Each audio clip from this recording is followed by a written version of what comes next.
হরে কৃষ্ণ কৃষ্ণ কৃষ্ণ হরে হরে। তো ভক্তবৃন্দগণ, আজকের ভিডিওটি রয়েছে 13 জুন, রয়েছে বুধবার। আজকে পালিত হচ্ছে জামাই ষষ্ঠী ব্রত পালন। অর্থাৎ যে সকল ভক্তরা, অর্থাৎ যে সকল শাশুড়িমারা এই জামাই ষষ্ঠী ব্রত পালন করেছেন তারা অবশ্যই মনোযোগভাবে শ্রবণ করবেন। এবং যে সকল মায়েরা বা যে সকল ভক্তরা এই দিনে ব্রতের উপবাস করেছেন জামাই ষষ্ঠীর, তারা অবশ্যই এই ষষ্ঠী অর্থাৎ এই জামাই ষষ্ঠী বা অরণ্য ষষ্ঠীর ব্রতের নিয়ম সহ ব্রত কথাটি অবশ্যই ভক্তি ভালোবাসার শ্রদ্ধা দিয়ে শ্রবণ করবেন। আর চ্যানেলে নতুন হয়ে থাকলে দয়া করে চ্যানেলটিকে সাবস্ক্রাইব করবেন, লাইক করবেন, কমেন্টে ভক্তি ভালোবাসার শ্রদ্ধা দিয়ে জয় মা ষষ্ঠী দেবীর জয় লিখে দিতে ভুলবেন না। তো অবশ্যই ভিডিওটি শুরু থেকে শেষ পর্যন্ত ভক্তি সহকারে অবশ্যই শ্রবণ করবেন। তো শুরু করা যাক আজকের ভিডিওটি। প্রতি বছর জ্যৈষ্ঠ মাসের শুক্লপক্ষের ষষ্ঠী তিথিতে এই ব্রত করার নিয়ম রয়েছে। সধবা ছেলের মায়েরা এই ব্রত নিয়ে পালন করা হয়। অবশ্যই এই ব্রত পালন করলে সকল সন্তানের মঙ্গল হবে এবং সংসারে কখনোই অমঙ্গল নেমে আসতে পারবে না এবং সংসারে সর্বদাই শান্তি বজায় থাকবে এবং মা ষষ্ঠী দেবীর আশীর্বাদ বর্ষিত থাকবে আপনার পরিবারে। অবশ্যই ব্রত কথাটি ভক্তি ভালোবাসার শ্রদ্ধা দিয়ে শ্রবণ করবেন। জামাই ষষ্ঠী বা অরণ্য ষষ্ঠী ব্রতের দ্রব্য বা বিধান কোন কোন জিনিস ব্যবহৃত হয় অবশ্যই মনে রাখবেন। ফল 6টি পান, 6টি সুপারি, বাঁশপাতা, হলুদের ছোপন কাপড়ের টুকরো, নতুন 6 গাছ সুতো, তেল, হলুদ, চিড়ে, খই ও দই। প্রত্যেক বছর জ্যৈষ্ঠ মাসের শুক্লপক্ষের ষষ্ঠী তিথিতে এই ব্রত করতে হয়। পিটুলি দিয়ে একটা কালো বিড়াল এঁকে একটা পিটুলির কক্ষণ গোড়ার নিয়ম। ফলমূলে বাটা সাজাতে হবে। তারপর 6টা পান, 6টা সুপারি, হলুদে ছোপানো কাপড়ের টুকরো বাঁশপাতায় জড়িয়ে 6 গাছ সুতো পাকিয়ে হলুদ মাখিয়ে তার সঙ্গে বেঁধে দিতে হবে। এই সুতোকে 60 সুতো বলা হয়। চিড়ে, খই, দই, তেল ও হলুদ দিয়ে মা ষষ্ঠীর পুজো করার নিয়ম রয়েছে। পুজোর শেষে ছেলে মেয়েদের কপালে হলুদ ভুইয়ে এই 60 গুঁতো তাদের ডান হাতে বেঁধে দিতে হয়। পুজোর শেষে ব্রত কথা শুনে ব্রতীকে ফল খেয়ে থাকতে হবে এই শুভ তিথিতে। অর্থাৎ আপনারা এই ক্রিয়াকলাপ করার পর সারাদিন অর্থাৎ ষষ্ঠী না ছোটার আগে পর্যন্ত আপনাদেরকে ফল খেয়ে থাকতে হবে এই শুভ তিথিতে। এবার শ্রবণ করুন জামাই ষষ্ঠী বা অরণ্য ষষ্ঠীর ব্রত কথাটি। এক ব্রাহ্মণীর 3 ছেলে আর 3 বউ ছিল। এই 3 বউয়ের ভেতরে ছোট বউয়ের খাবার জিনিসের ওপর খুব লোভ ছিল। সে নিজে চুরি করে খেত আর সমস্ত দোষ চাপিয়ে দিত বাড়ির পোষা একটা কালো বিড়ালের ওপর। বিড়ালটা ছিল মা ষষ্ঠীর বাহন। সে রোজ গিয়ে মা ষষ্ঠীকে এই চুরি করে খাওয়ার সব কথা বলে দিত, কিন্তু ছোট বউ নিজের দোষ কখনো স্বীকার করতো না। এমনি করে জ্যৈষ্ঠ মাসের শুক্লপক্ষের ষষ্ঠী তিথিতে অরণ্য ষষ্ঠীর ব্রতের দিন এসে পড়ল। ব্রাহ্মণী ব্রত করবে, বাড়িতে হবে আনন্দ উৎসব। ব্রাহ্মণী পুজোর জন্য নিজের হাতে পায়েস, মিষ্টি, ক্ষীর ও নাড়ু তৈরি করলো এবং ছোট বউকে বলল, বৌমা আমি স্নানটা সেরে আসি, তুমি ততক্ষণ এখানে বসে দেখো যেন বিড়ালটা কোনো জিনিসে মুখ না দেয়। ব্রাহ্মণী চলে গেল স্নান করতে। এইদিকে এই সব ভালো ভালো খাবার দেখে ছোট বউ আর লোভ সামলাতে পারল না।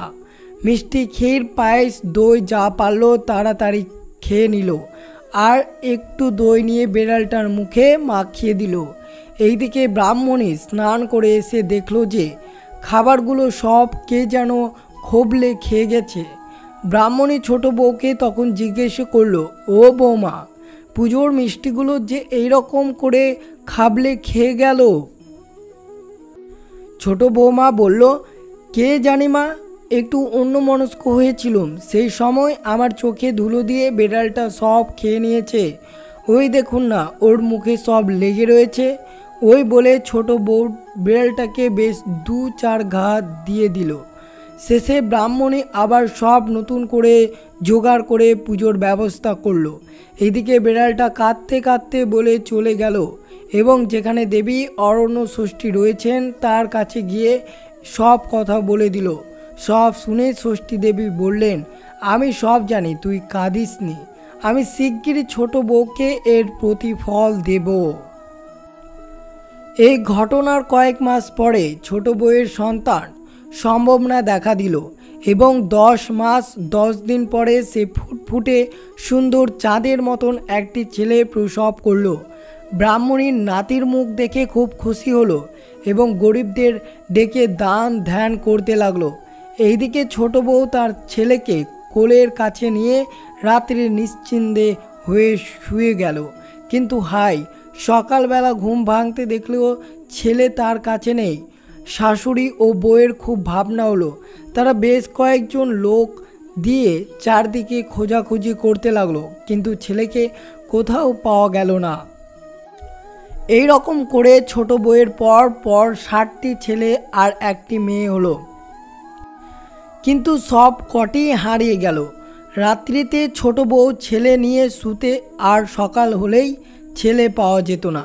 তখন পাড়ার সকলে বলতে লাগলো যে ছোট বউ মানুষ নয়, নিশ্চয় রাক্ষসী, ছেলেগুলোকে সে নিশ্চয় খেয়ে ফেলে। এই বউকে কিছুতেই বাড়িতে রাখা উচিত নয়, ওকে এক্ষুনি বাড়ি থেকে তাড়িয়ে দেওয়া উচিত।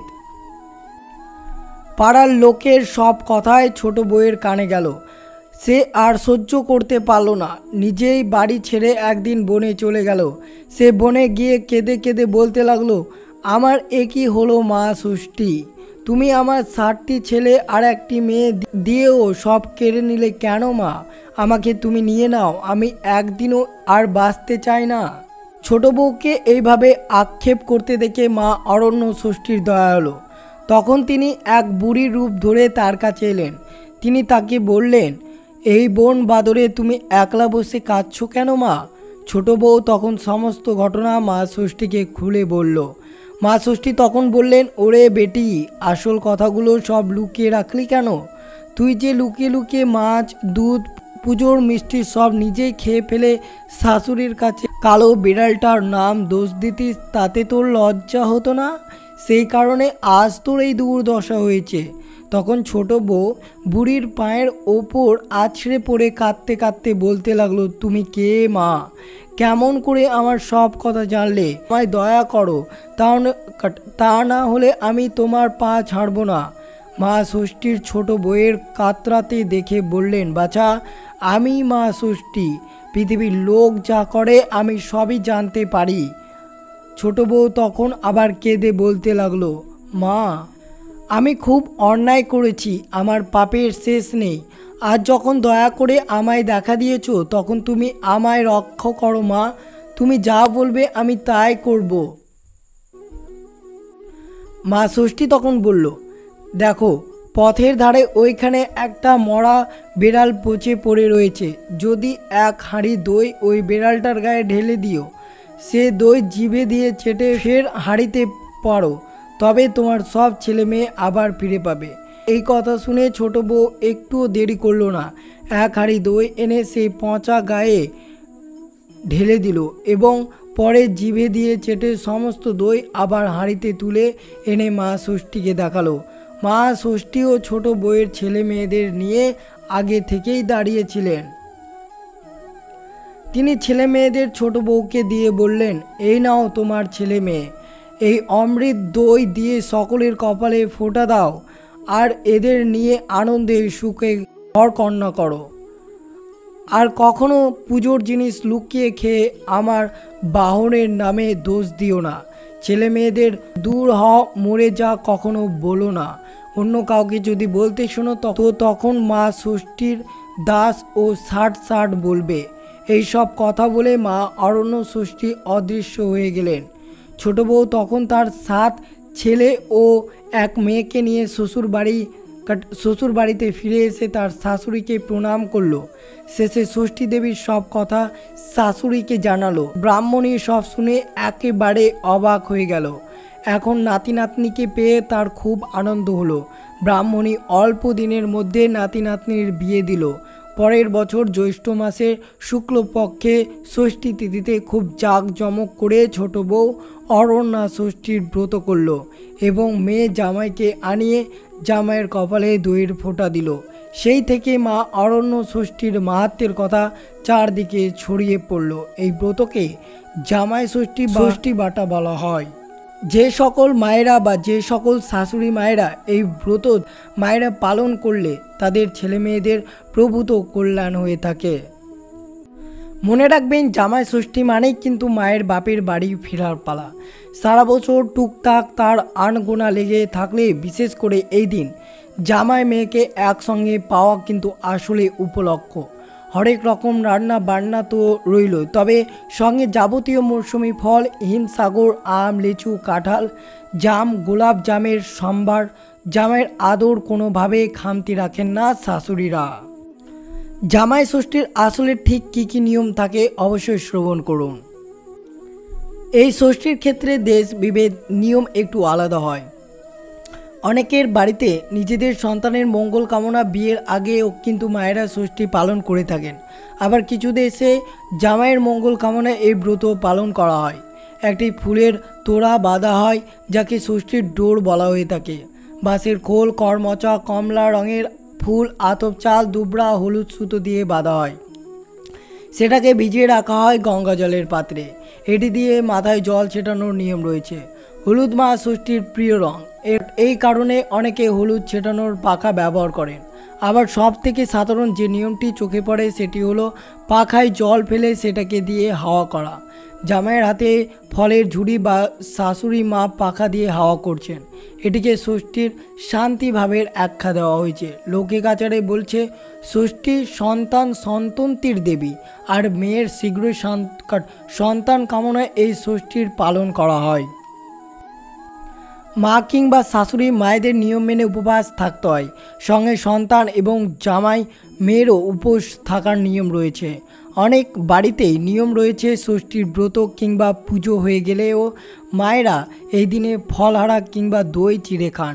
আবার জামাইদেরকেও দই চিড়ে খাওয়ান। জামাই ষষ্ঠীর দিন বেশ অনেক কিছু উপহার দেওয়া হয় জামাইকে। তবে এই বিশেষ উপহার দিলে আপনার জামাইয়ের সারা জীবন মঙ্গল হয়ে থাকবে এবং আপনার কন্যা সন্তানেরও মঙ্গল হবে। বইয়ের চেয়ে ভালো উপহার আর কিছুই হয় না। তার উপরে জামাই যদি বই পোকা হন তাহলে তো কথাই নেই। এই উপহার দিলে কখনো তা জ্বলে যায় না। তাই বেশি না ভেবে জামাইকে বইয়ের উপহারটি অবশ্যই দিন। জামাইয়ের লেখালেখি পছন্দ করলে তাকে সুন্দর কলম উপহার দিন, যেটি শার্ট ও পাঞ্জাবির পকেটে রাখলে দেখতে সুন্দর লাগবে। তাছাড়া এখন বাজারে নানা রকমের বেরঙের নোটবুক পাওয়া যায়, তেমনও একটা নোটবুক উপহার হিসেবে দিতে পারেন। জামাইকে গাছের চারা উপহার দিন। জামাইয়ের যদি গাছের ব্যাপারে আগ্রহ থাকে তাহলে তা কথাই নেই, বিভিন্ন রকমের ঘর সাজানো যায় এমন গাছ উপহার দিবেন। এই দিনে অবশ্যই জামাইকে ঘড়ি একটি উপহার হিসেবে দিতে পারেন। অবশ্যই এই দিনে আপনারা অবশ্যই জামাইকে কোথাও নিয়ে জামাই ষষ্ঠী একটি লোকায়ত প্রথা। ষষ্ঠী দেবীর পার্বণ থেকে এই প্রথার উদ্ভব। জ্যৈষ্ঠ মাসের শুক্ল ষষ্ঠী তিথিতে ষষ্ঠী দেবীর পুজোর মধ্যে দিয়ে এই ব্রত পালন করা হয়। বিবাহিতা মেয়ে এবং জামাইকে নিমন্ত্রণ করে আপ্যায়ন করা এই ব্রতের রীতি। আদরের কন্যার সুখ দাম্পত্য জীবন কামনার উদ্দেশ্যে পালন করা হয় এই জামাই ষষ্ঠীটি।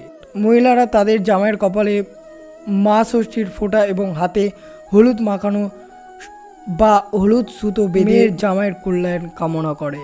তো অবশ্যই এইভাবে আপনারা জামাই ষষ্ঠী ব্রতটি পালন করবেন। আর অবশ্যই ভক্তি ভালোবাসার শ্রদ্ধা দিয়ে ব্রত কথাটি শোনার জন্য অনেক ধন্যবাদ। অবশ্যই আপনি অন্য মায়েদের এই ব্রত কথাটি অবশ্যই শেয়ার করে শ্রবণ করান তাদেরও। তো এই ছিল ভিডিওটি ভালো লাগলো অবশ্যই চ্যানেলটিকে সাবস্ক্রাইব করবেন, লাইক করবেন, কমেন্টে ভক্তি ভালোবাসার শ্রদ্ধা দিয়ে জয় মা ষষ্ঠী দেবীর জয় লিখে দিতে ভুলবেন না এবং ভিডিওটি আপনার আত্মীয় ভক্ত বা বন্ধুদের সাথে অবশ্যই শেয়ার করবেন। সুস্থ থাকবেন, সতর্ক থাকবেন। জয় শ্রীকৃষ্ণ, রাধে রাধে।